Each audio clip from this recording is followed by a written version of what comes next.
Et donc, parce qu'il n'y a pas que des micro-organismes dans le sol, malgré ce qu'on dit depuis le début de la matinée, je vais donc appeler Jérôme Cortet, professeur à l'université Paul Valéry de Montpellier, qui va nous parler des indicateurs de biodiversité du sol au service de la transition agroécologique. Comme je connais ce que fait Jérôme, je pense qu'il va nous parler aussi de faune du sol. À toi, Jérôme.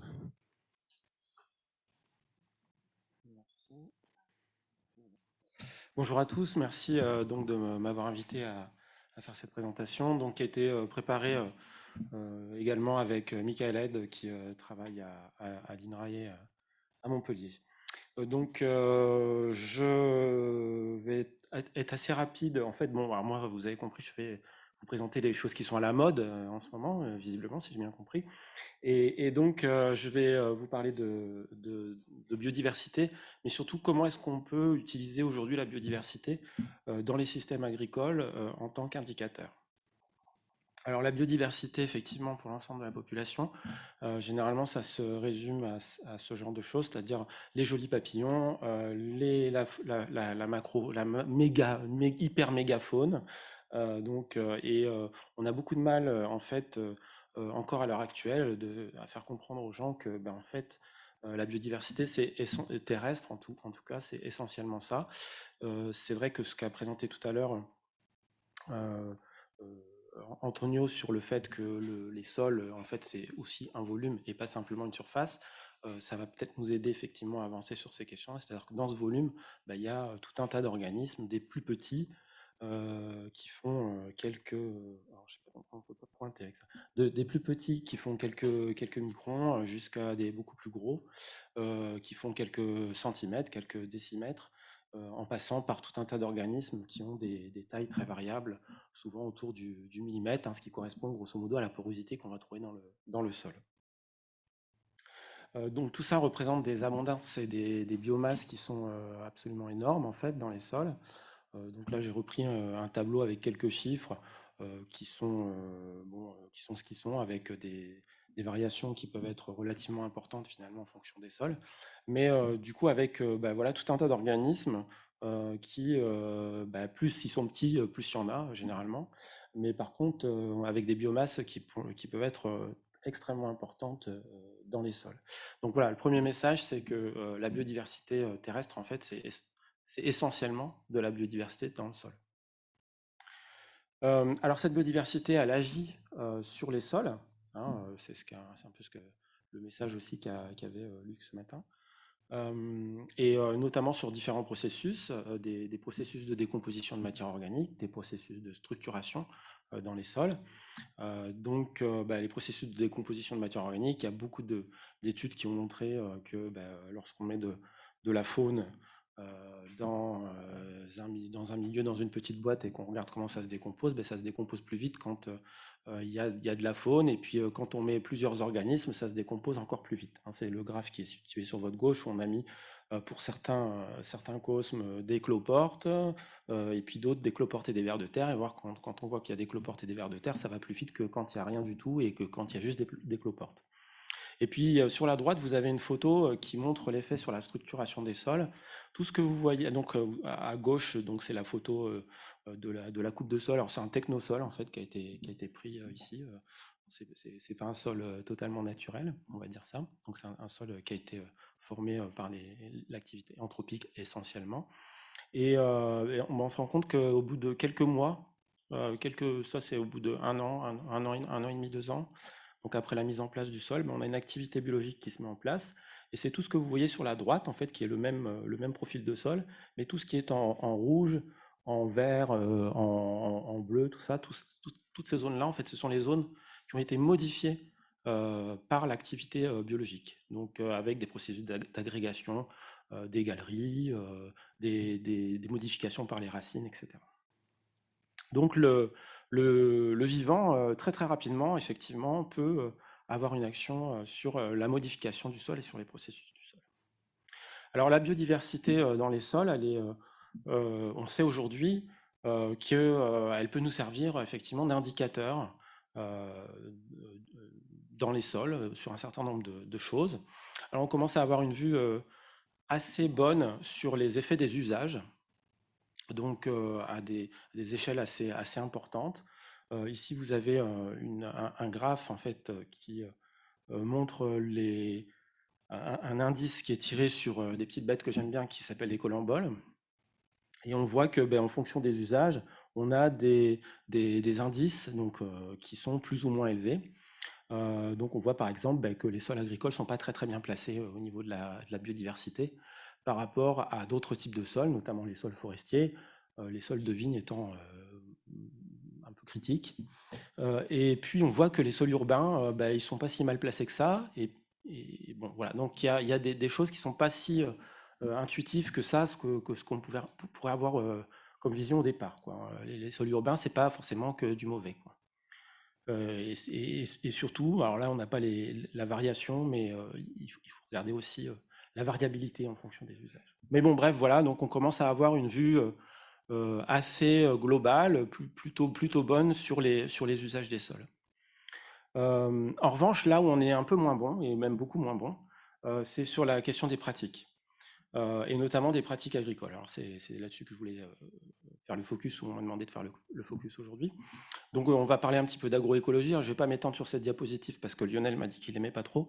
Donc c'est une diapositive qui a beaucoup de thèses. Je voulais juste rappeler qu'on était quand même dans un contexte légal, donc avec une définition qui escalait de l'agroécologie, et puis avec un certain nombre de concepts autour de l'agroécologie. Donc agroécologie, ça veut dire que c'est une association entre l'agronome et l'écologue, et une vision beaucoup plus holistique en fait de l'agrosystème.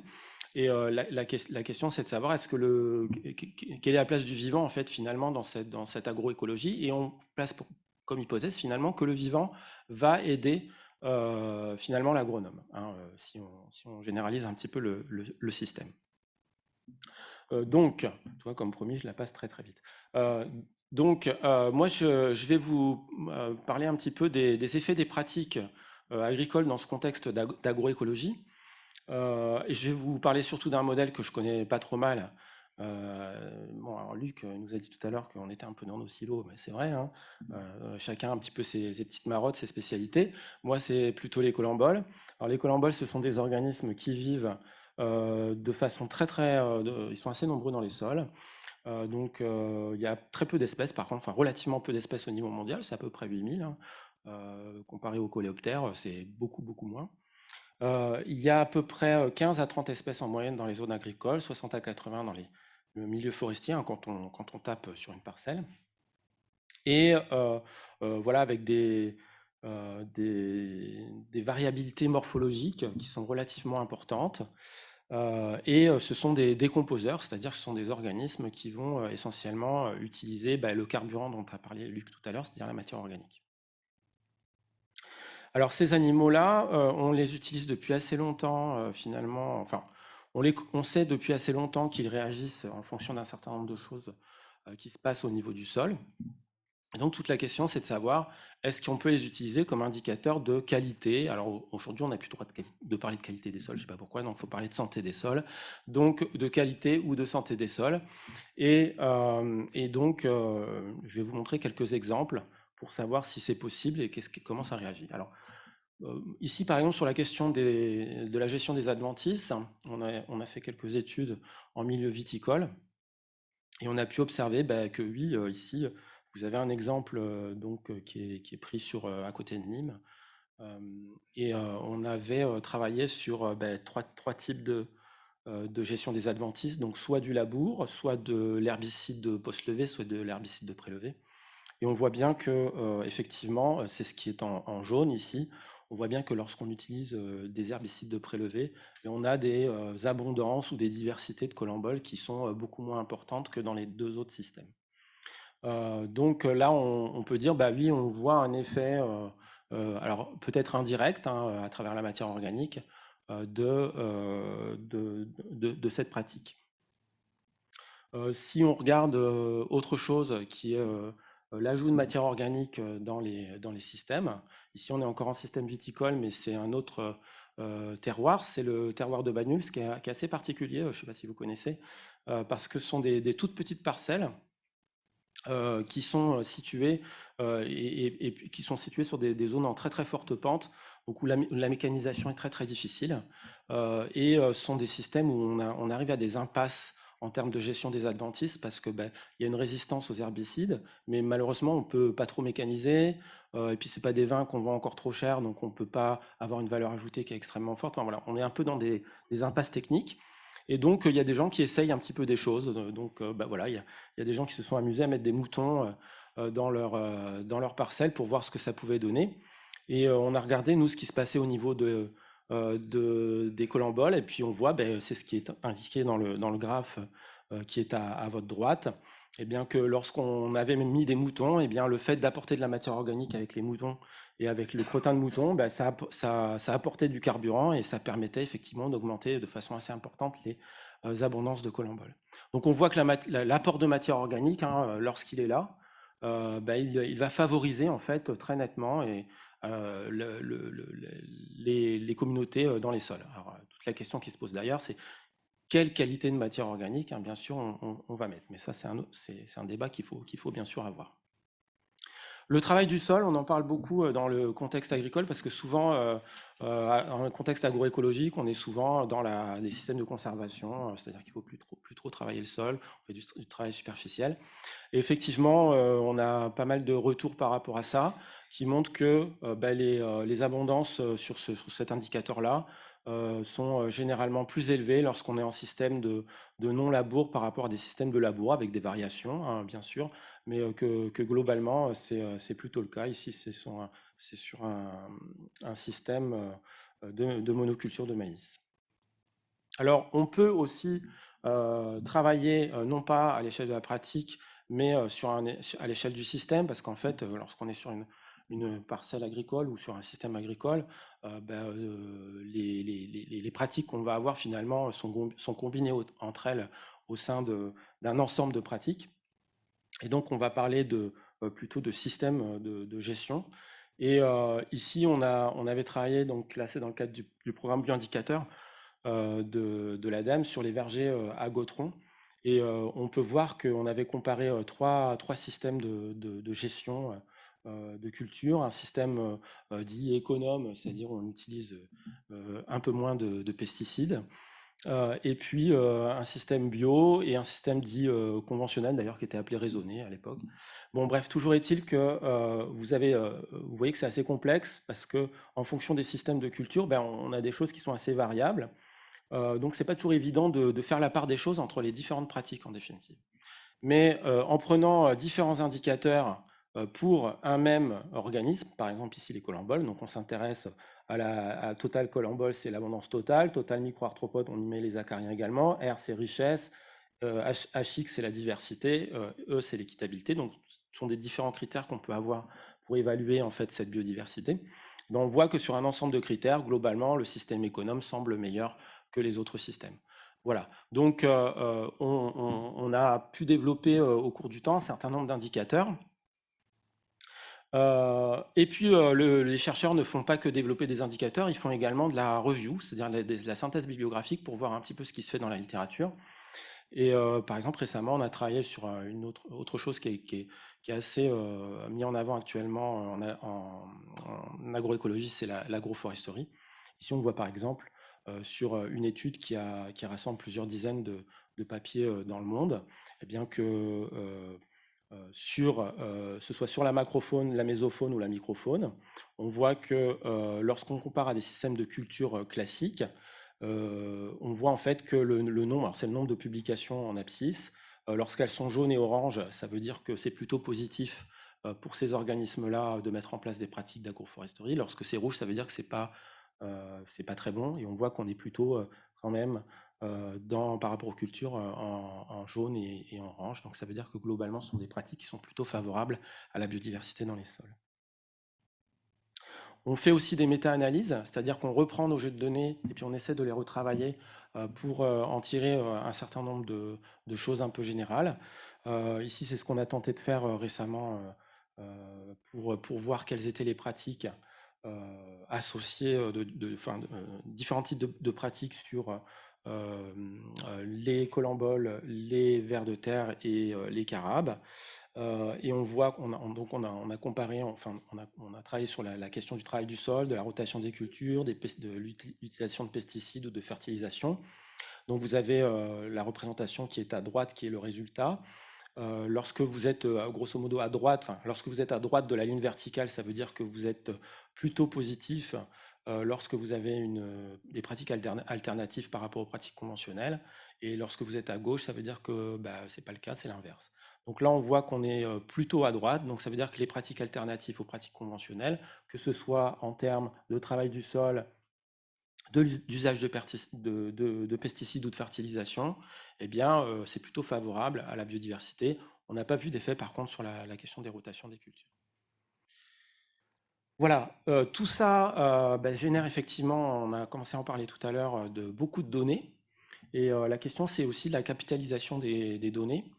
Dans plusieurs programmes de recherche, notamment le programme agroécosol sur lequel on travaille actuellement, on a pu générer pas mal et compiler pas mal de données qui nous permettent ensuite de mettre en place des référentiels. Et donc, ces référentiels nous permettent ensuite, éventuellement, de dégager des indicateurs avec des notes. Ici, vous avez par exemple un référentiel qui concerne la richesse en collemboles. Donc, on a tout simplement un box plot, hein, une boîte à moustaches, et puis on va mettre dessus, on va positionner, donc, qui rassemble tout un tas de données qu'on a pu collecter, et puis on va mettre dessus eh bien, un certain nombre de notes de là où on se situe dans cette boîte à moustaches, qui va permettre ensuite, si on va chercher sur un site 1 ou un site 2 nos collemboles, on va pouvoir replacer sur ce référentiel nos données et pouvoir donner une note qui peut-être représente quelque chose. Donc en conclusion, ce que je voudrais dire, c'est que globalement, on peut dire quand même que les pratiques agroécologiques semblent quand même préserver la biodiversité des sols. Donc ça, c'est plutôt une bonne nouvelle parce qu'on était quand même parti sur cette hypothèse-là. Donc il y a pas mal d'études notamment qui sont disponibles, des revues de littérature, des méta-analyses qui vont dans le même sens. Donc ça, on est plutôt quand même rassuré par rapport à ça. Et puis ce que je voudrais dire aussi, c'est qu'il y a aussi beaucoup d'indicateurs qui sont utilisables sur le terrain. Moi, j'ai beaucoup parlé des colamboles, mais il y a beaucoup de gens qui travaillent sur d'autres indicateurs, d'autres bioindicateurs. Rarement on travaille sur un seul indicateur. Et je pense que ça, c'est aussi un message qu'il faut avoir, c'est qu'il faut essayer de travailler dans la transversalité et intégrer différents indicateurs biologiques et physico-chimiques. Et à partir de là, on peut peut-être faire quelque chose. Et puis le transfert des outils vers le monde socio-économique de ces indicateurs, il a commencé. J'ai l'impression qu'il y a beaucoup de gens aujourd'hui qui essayent de travailler dessus. Mais ça demande encore des efforts et peut-être aussi dans la diversification des acteurs à ce niveau-là.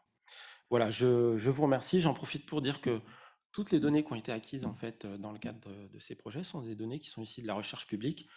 Et je voudrais en particulier remercier l'ADEME qui, depuis plus de 20 ans maintenant, travaille très très fortement sur ce sujet-là à travers différents programmes et qui a très fortement contribué aux avancées en France sur le sujet.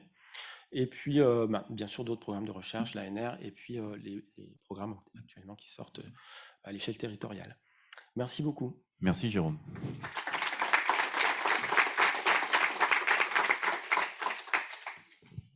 Eh ben, on a récupéré un petit peu de temps, c'est très bien. Question dans la salle. Alors, je reprends l'ancien micro, parce que du coup, je l'ai changé, mais vous n'avez pas de masque.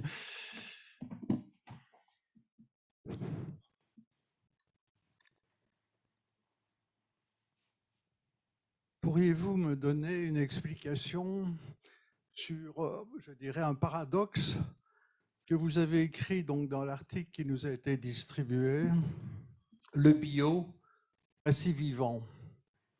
Donc, où vous dites que dans certaines parcelles bio, c'est moins bon que dans certaines parcelles conventionnelles, étant donné le travail du sol en mécanique, en surface, etc.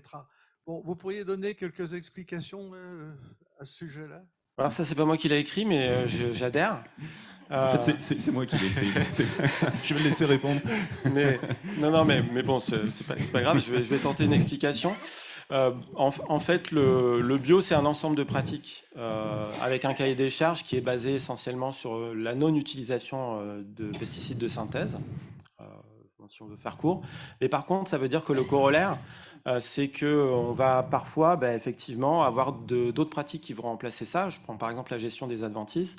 On va parfois remplacer l'herbicide par un travail du sol, ce qui va parfois aussi perturber physiquement le sol et ce qui n'est pas forcément bon pour la biodiversité. Voilà, donc ça c'est un premier point, un premier exemple. Deuxième exemple, en zone viticole par exemple.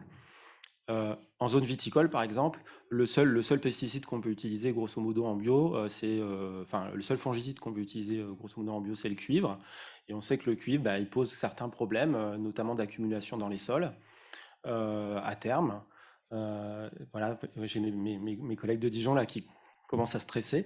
Mais donc du coup, voilà, donc le bio peut être intéressant sous certains aspects.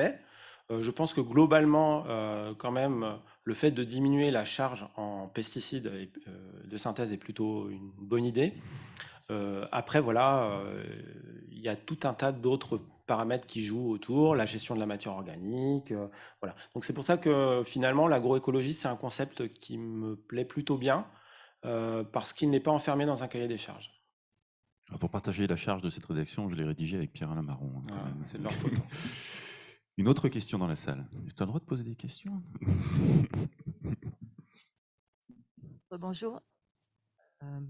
Merci d'avoir attrapé le temps, déjà. Et puis, oui, je disais, la biologie est le dernier truc à la mode, mais c'est très bien que ça le soit. Hein. Il ne fallait pas le prendre comme quelque chose de négatif. Mais, On voilà. a Et donc, l'habitude, je te rassure. avec moi, oui, c'est bon.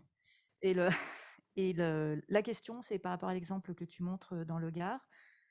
Il y a différentes pratiques de gestion des adventices qui ont des résultats que tu nous as montrés. Mais est-ce que c'était le même type de sol? Et c'est mon dada, les types Alors, de sol. tu parles de la vigne? Yes. Oui, c'est exactement la même parcelle. C'est toujours la même parcelle au C'est même une endroit. parcelle qui a avec été une gestion- divisée, oui, tout à fait. Non, alors, c'est une parcelle qui a été divisée, mais Oui, c'est le même type de sol. On est dans le, oui, on est dans, je ne me rappelle plus du Non, mais c'est le vignoble, même là, type de sol. c'est Vous la même avez parcelle. vérifié, c'était ça que je. Oui, mais de toute façon, on a travaillé avec l'ITV à l'époque sur ce système. D'accord. Donc Merci. oui, c'est le même sol. C'est vraiment les pratiques qui sont. Oui, tout à fait. Mais ça, c'est une vraie bonne question parce que des fois, on a une variabilité au niveau de la parcelle même, en termes de physico-chimie du sol, qui peut influencer effectivement fortement la biodiversité. C'est pour... Bon. Après, voilà. Autre question. C'est quelque chose qu'on prend en compte généralement. Alors, Batal Karimi du bureau d'études Novasol Expert. Alors, je rejoins totalement la question de Céline. Merci pour l'introduction. Est-ce que vous avez une idée de l'impact des paramètres physico-chimiques du sol sur la diversité en colimbole? Et si oui, comment est-ce que vous intégrez ça à votre interprétation de l'impact des pratiques? Ouf. C'est vrai que là, c'est la question du croisement en fait des facteurs. Là où on a le plus de données, en fait, je dirais, par rapport à ça, c'est sur la question de la matière organique, c'est-à-dire la quantité en fait de carbone et d'azote qui vont être introduits dans les sols. C'est vrai que sur d'autres paramètres, enfin, moi, je suis souvent un peu frustré en fait. Il y a souvent des corrélations avec la porosité, notamment. Ça, c'est quelque chose qui est souvent en relation, c'est-à-dire que en fonction du type de porosité qu'on va avoir, on va avoir plus ou moins tel type d'organisme. Par contre, sur d'autres facteurs, c'est parfois un peu plus complexe. Je prends l'exemple des métaux. Moi, j'ai travaillé sur beaucoup de technosols ou de sols urbains qui étaient très fortement pollués en métaux, où on n'a pas forcément des biodiversités qui sont faibles. Tout simplement parce qu'il y a d'autres paramètres qui rentrent en jeu et qui ne rendent pas disponibles en fait ces polluants pour les organismes, notamment certains types de polluants très piégés en fait dans les sols, que sont par exemple le plomb ou ce type de métaux. Donc on va avoir des choses qui ne sont pas forcément instinctives au premier abord. Voilà. Donc c'est pas si simple que ça, effectivement. C'est tout l'enjeu de la capitalisation des Tout à données fait. et de la mise en place de référentiels Oui. dans des situations diverses et variées de sol et de pratiques. Et si on peut dire, la guerre des outils est finie. Par contre, la guerre des référentiels ou l'ère des développements de référentiels est en train de se développer justement pour arriver sur des notions de diagnostic ou d'interprétation fine de nos Oui. résultats. En fait. Moi, je parlerai pas de guerre, mais de coopération. Mais On verra. c'est comme ça. C'est les interactions positives et négatives Voilà, que c'est Luc, on est toujours dans, Voilà. dans la prédation. C'est vrai qu'il y a de la coopération. On va passer au chat et donc avec 2 questions, je crois. Ouais. Alors, il y a Geoffroy Serré qui pose une question sur les indicateurs et il demande si on ne peut pas considérer finalement ces indicateurs comme des acteurs de la gestion durable des sols en contexte agricole ou plus largement. Ouais, c'est les deux, effectivement. C'était un petit peu le sens de la présentation de Luc ce matin. Hein. C'est-à-dire qu'ils sont le reflet d'un certain nombre de choses, mais en même temps, ils agissent, quoi. Donc, effectivement, c'est les deux. Okay. Donc, je vais vite. Hein. Pauline Lavoisie de l'association Noé qui te demande si la référence de la méta-analyse sur les effets des pratiques agricoles en grande culture, sur l'école en vol, est accessible ou pas? Non, elle n'est pas publiée, je suis désolé. C'est pas encore publié. Voilà, c'est du tout frais. Et une dernière. Laquelle méta-analyse? Non. Sur l'effet des pratiques, je pense que c'est. Non, elle n'est pas publiée, celle-là. Damien Villota qui demande s'il y a des études sur l'effet de cocktails de différents pesticides et de leur émanence sur l'activité microbiologique des sols. Ah ben là, c'est plutôt une question pour mes collègues microbiologistes, mais de cocktail de pesticides. En fait, le paradoxe, c'est qu'on a relativement peu de bibliographie sur des impacts directs des pesticides dans les sols, faits de façon expérimentale. Il y a des choses qui existent, mais et au niveau des parcelles agricoles, c'est aussi un peu compliqué de découpler un usage de pesticides d'un changement total de l'itinéraire technique en termes de travail du sol, de couverture, de gestion des adventices. Ce qu'on voit quand même globalement, comme l'a montré Jérôme, c'est que l'agriculture biologique améliore globalement le système, même si elle est encore perfectible, notamment par une réduction du travail du sol. Après, quel est le mode de production le plus agroécologique entre le bio, la conservation, l'agroforesterie, la biodynamie, si on peut la citer? Il y a encore des travaux à faire pour essayer de regarder en quoi ces obligations de moyens au niveau des cahiers des charges donnent des résultats agroécologiques au niveau de la qualité des sols. Ça, les cocktails de pesticides, je pense qu'on se casse les dents depuis un certain nombre d'années dessus, parce qu'effectivement, c'est très, très compliqué à gérer. Et puis, ne serait-ce que pour mesurer les pesticides, déjà, ça coûte très, très cher. Enfin, voilà, il y a plein de freins qui font que c'est très difficile de répondre à cette question. Et si je peux me permettre, c'est peut-être aussi en fonction des types de sols. Bêtement, Tout à fait. pas forcément bêtement, mais les pesticides ne vont pas réagir de la même façon si les sols sont épais, pas épais, argileux, pas argileux, hydromorphes et tout ce qui va avec. Donc, assez compliqué, et c'est comme tu disais, enfin vous disiez tous les deux, multifactoriel. Ce que disait Luc tout à l'heure sur la question du type d'argile qui vont plus ou moins retenir la matière organique, les pesticides, c'est souvent des matières organiques, quoi, en fait. C'est des éléments organiques, donc qui vont être aussi plus ou moins retenus. Antonio, je crois qu'on a commencé une phytopharmacovigilance sur les sols du RMQS, non? Bon, tiens, je te donne le contaminé. Il n'était pas prêt à parler, là. C'était pour ça. C'est ce que j'annonçais tout à l'heure, c'est-à-dire qu'on est en train de travailler sur une 50aine de sites du réseau de mesure de la qualité des sols où on mesure 120 molécules actuellement utilisées pour voir justement ces cocktails. Et comme tu dis, 120 molécules, c'est à peu près, entre 60 de mémoire, c'est autour de 80 000 € l'analyse de ces 50 sites. Donc il y a un certain coût. Alors l'idée de cette étude-là, c'est justement de voir lesquels sont les plus souvent détectés, à quelle teneur. Si jamais on doit le généraliser à l'échelle du RMQS pour faire tous les sites en France, voilà, on va peut-être passer de 120 à un peu moins, quoi. Parce qu'il y a un coût. Il y a des représentants de l'OFB dans la salle. Oui, il y a... Alors dans mon oreillette, on me dit qu'il y a une dernière info qui vient du streaming. Oui, alors Enrique Barriuso qui fait présent une expertise collective INRAE-Ifremer qui est en cours actuellement sur l'effet des pesticides sur la biodiversité, qui est financée par Ecophyto, avec un colloque de restitution qui aura lieu en 2022. Très bien. Notons l'information. Merci Enrique. Merci Jérôme. Merci à vous. On peut t'applaudir encore une fois.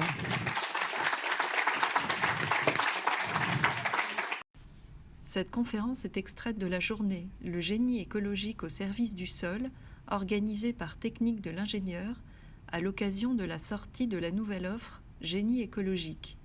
Merci de l'avoir suivi et à bientôt sur notre site.